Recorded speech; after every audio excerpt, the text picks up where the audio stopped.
Oi, gente, tudo bom? Bora conversar aqui um pouquinho antes da gente ler o capítulo 14? Você reparou que eu fiz um resumo bem pequeno de um texto enorme que foi o capítulo 13? Pois é totalmente possível que você também resuma dessa forma sem perder aquilo que o texto ele realmente quer dizer e sem tirar o que de fato Deus ele está transmitindo. Você já percebeu como que na maioria das vezes quem prega ou ensina ele costuma usar só um versículo ou um pequeno trecho e no meio desse ensino ou da pregação, ele cita só algumas partes do texto, mas ele não explica tudo porque seria muito longo? Você já notou isso? Já percebeu?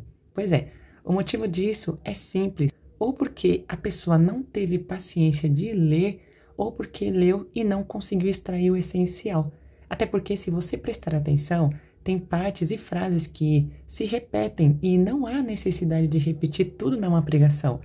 Saber resumir com sabedoria, destacando o essencial do texto, faz parte do que chamamos de pregação expositiva, que na verdade nada mais é do que apresentar o sentido verdadeiro do texto, resumindo de forma bem clara e sem invenções, nada além do que o texto já está escrito, mas também sem precisar repetir palavra por palavra. Tenta você aí mesmo, tá bom? Na sua casa, enfim, onde você estiver, escolha um texto grande aí da Bíblia e tenta explicar versículo por versículo em meia hora. Coloca aí, vamos ver se você consegue. E depois me diz se você conseguiu, tá bom? Eu sei que automaticamente você vai responder, não é fácil. E realmente, não é fácil e chega a ser até quase que impossível.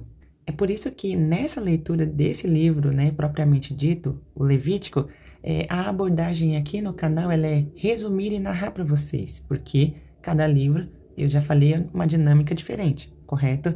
Bom, para que a mensagem ela fique clara e fiel ao que Deus disse e ainda mais fácil de você entender e lembrar, é assim que nós estamos fazendo neste livro aqui. E lembre-se, resumir não é tirar o sentido, é destacar o que realmente importa e fixar no coração aquilo que Deus ele quis nos ensinar. Gente, toda essa conversa e esse final aqui, eu acho que já vale uma curtida. E se você não é inscrito, já se inscreve aí no canal, tá bom? Faz isso agora, aproveita que esse momento tá bem íntimo aqui entre nós de conversa. E se inscreve, curte, tá bom? Senão depois você vai acabar esquecendo. Bom, dito isso, bora pro capítulo 14? Depois falou o Senhor a Moisés dizendo: esta será a lei do leproso no dia da sua purificação. Será levado ao sacerdote, e o sacerdote sairá fora do arraial. E o sacerdote, examinando, eis que se a praga da lepra do leproso for sarada. Bom, o cachorro começou a latir, mas vamos lá. Então o sacerdote ordenará que, por aquele que se houver de purificar, se tomem 2 aves vivas e limpas, e pau de cedro, e carmesim, e isopo. Mandará também o sacerdote que se degole uma ave em um vaso de barro sobre águas vivas, e tomará a ave viva e o pau de cedro e o carmesim e o isopo, e os molhará com a ave viva no sangue da ave que foi degolada sobre as águas vivas, e sobre aquele que há de purificar-se da lepra, e espargirá 7 vezes. Então o declarará limpo, e soltará a ave viva sobre a face do campo, e aquele que tem de purificar-se lavará os seus vestidos e rapará todo o seu pelo, e se lavará com a água, assim será limpo, e depois entrará no arraial, porém ficará fora da sua tenda por 7 dias. E será que ao 7º dia rapará todo o seu pelo, e a sua cabeça e a sua barba, e as sobrancelhas dos seus olhos, e rapará todo o seu outro pelo, e lavará os seus vestidos, e lavará a sua carne com água, e será limpo. E ao dia 8º tomará 2 cordeiros sem mancha, e uma cordeira sem mancha, de 1 ano e 3 dízimas de flor de farinha para a oferta de manjares, amassada com azeite, um longue de azeite. E o sacerdote que faz a purificação apresentará o homem que houver de purificar-se com aquelas coisas perante o Senhor, à porta da tenda da congregação. E o sacerdote tomará um dos cordeiros e o oferecerá para a expiação da culpa, e o longue de azeite, e os moverá por oferta movida perante o Senhor. Então degolará o cordeiro no lugar em que se degola a oferta pela expiação do pecado, e o holocausto no lugar santo, porque assim a oferta pela expiação da culpa como a oferta pela expiação do pecado são para o sacerdote coisas santíssimas são. O sacerdote tomará do sangue da expiação da culpa, e o sacerdote o porá sobre a ponta da orelha direita daquele que tem de purificar-se, e sobre o dedo polegar da sua mão direita, e no dedo polegar do seu pé direito, Também o sacerdote tomará do longue de azeite e o derramará na palma da sua própria mão esquerda. Então o sacerdote molhará o seu dedo direito no azeite que está na sua mão esquerda, e daquele azeite com seu dedo espargirá 7 vezes perante o Senhor. E o restante do azeite que está na sua mão o sacerdote porá sobre a ponta da orelha direita daquele que tem de purificar-se, e sobre o dedo polegar da sua mão direita e sobre o dedo polegar do seu pé direito, em cima do sangue da expiação da culpa. E o restante do azeite que está na mão do sacerdote o porá sobre a cabeça daquele que tem de purificar-se. Assim o sacerdote fará expiação por ele perante o Senhor. Também o sacerdote fará expiação do pecado e fará expiação por aquele que tem de purificar-se da sua imundícia, e depois degolará o holocausto, e o sacerdote oferecerá o holocausto e a oferta de manjares sobre o altar. Assim, o sacerdote fará expiação por ele e será limpo. Porém, se for pobre e a sua mão não alcançar tanto, tomará um cordeiro para expiação da culpa, em oferta de movimento para fazer expiação por ele, e a dízima de flor de farinha amassada com azeite, para a oferta de manjares, e um longue de azeite, e 2 rolas ou 2 pombinhos conforme alcançar a sua mão, dos quais um será para expiação do pecado e o outro para o holocausto. E ao 8º dia da sua purificação, os trará o sacerdote à porta da tenda da congregação, perante o Senhor. E o sacerdote tomará o cordeiro da expiação da culpa e o longue de azeite, e o sacerdote os moverá por oferta movida perante o Senhor. Então degolará o cordeiro da expiação da culpa, e o sacerdote tomará do sangue da expiação da culpa e o porá sobre a ponta da orelha direita daquele que tem de purificar-se, e sobre o dedo polegar da sua mão direita, e sobre o dedo polegar do seu pé direito. Também o sacerdote derramará do azeite na palma da sua própria mão esquerda. Depois o sacerdote com o seu dedo direito espargirá do azeite que está na sua mão esquerda 7 vezes perante o Senhor.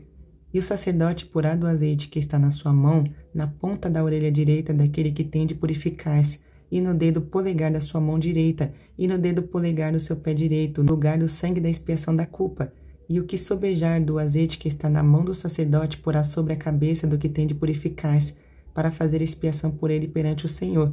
Depois oferecerás uma das rolas ou um dos pombinhos, conforme alcançar a sua mão. Do que alcançar a sua mão será um para expiação do pecado, e o outro para o holocausto com a oferta de manjares. E assim o sacerdote fará expiação por aquele que tem de purificar-se perante o Senhor. Essa é a lei daquele em que estiver a praga da lepra, cuja mão não pode alcançar o preciso para a sua purificação. Falou mais o Senhor a Moisés e a Arão, dizendo: Quando tiveres entrado na terra de Canaã, que vos hei de dar por possessão, e eu enviar a praga da lepra a alguma casa da terra da vossa possessão, então virá aquele de quem for a casa, e o fará saber ao sacerdote, dizendo: Parece-me que há como que praga em minha casa. E o sacerdote ordenará que despejem a casa, antes que venha o sacerdote para examinar a praga, para que tudo o que está na casa não seja contaminado. E depois virá o sacerdote para examinar a casa, e vendo a praga, e eis que se a praga nas paredes da casa tem covinhas verdes ou vermelhas, e aparecem mais fundas do que a parede, então o sacerdote sairá daquela casa para fora da porta da casa, e cerrará a casa por 7 dias. Depois tornará o sacerdote ao 7º dia e examinará. E se vir que a praga nas paredes da casa se tem estendido, então o sacerdote ordenará que arranquem as pedras em que estiver a praga e que as lancem fora da cidade num lugar imundo, e fará raspar a casa por dentro ao redor. E o pó que houverem raspado lançarão fora da cidade num lugar imundo. Depois tomarão outras pedras e as porão no lugar das primeiras pedras. Do outro barro se tomará, e a casa se rebocará. Porém, se a praga tornar a brotar na casa, depois que se arrancarem as pedras, e depois de a casa ser raspada, e depois de ser rebocada, então o sacerdote entrará, e examinando, eis que se a praga na casa se tem estendido, lepra roedora há na casa, imunda está. Portanto, se derribará a casa, as suas pedras e a sua madeira, como também todo o barro da casa, e se levará tudo para fora da cidade, a um lugar imundo. E o que entrar naquela casa, em qualquer dia em que estiver fechada, será imundo até a tarde. Também o que se deitar a dormir em tal casa, lavará os seus vestidos, e o que comer em tal casa, lavará os seus vestidos. Porém, tornando o sacerdote a entrar, e examinando, eis que se a praga na casa se não tem estendido depois que a casa foi rebocada, o sacerdote declarará a casa limpa, porque praga está curada. Depois tomará para espiar a casa 2 aves e pau de cedro, e carmesim e isopo, e degolará uma ave em um vaso de barro sobre águas vivas. Então tomará pau de cedro e isopo e o carmesim e a ave viva, e os molhará na ave degolada e nas águas vivas, e espargirá a casa 7 vezes. Assim expiará aquela casa com o sangue da avezinha, e com as águas vivas, e com a avezinha viva, e com o pau de cedro, e com o isopo, e com o carmesim. Então soltará a ave viva para fora da cidade, sobre a face do campo. Assim fará expiação pela casa e será limpa. Essa é a lei de toda a praga da lepra e da tinha, e da lepra dos vestidos e das casas, e da inchação, e do apóstema, e das empolas, para ensinar em que dia alguma coisa será imunda, e em que dia será limpa. Esta é a lei da lepra. Bom, nesse texto aqui eu vou deixar para vocês como uma lição de casa. Leiam com calma, devagar, respirando, com pausas, tá bom? E se quiser, repita a leitura junto aqui comigo. Principalmente você que me acompanha e tem dificuldade de leitura, fique à vontade, tá bom? Você vai perceber que o próprio texto ele já está resumindo muito bem tudo sobre o leproso e que agora é declarado limpo, e também sobre uma casa onde houver praga de lepra. Amém? Não se esqueça, esse texto, tente ler ele, lembrando de algumas passagens, porque eu sei que certamente você já deve ter ouvido em alguma pregação a respeito dos leprosos, que tem lá em Mateus, Marcos, Lucas, João, enfim. Tente se lembrar. Aí tente fazer alguns paralelos, tá bom? Se você assim quiser. Caso você não queira fazer isso, não há problema. Uma hora a gente chega lá no Novo Testamento e a gente vai fazer junto essa junção do Velho Testamento com o Novo Testamento. Por enquanto, esse é o 3º livro e estamos caminhando ao término. Amém? Eu te vejo no próximo capítulo, em nome de Jesus.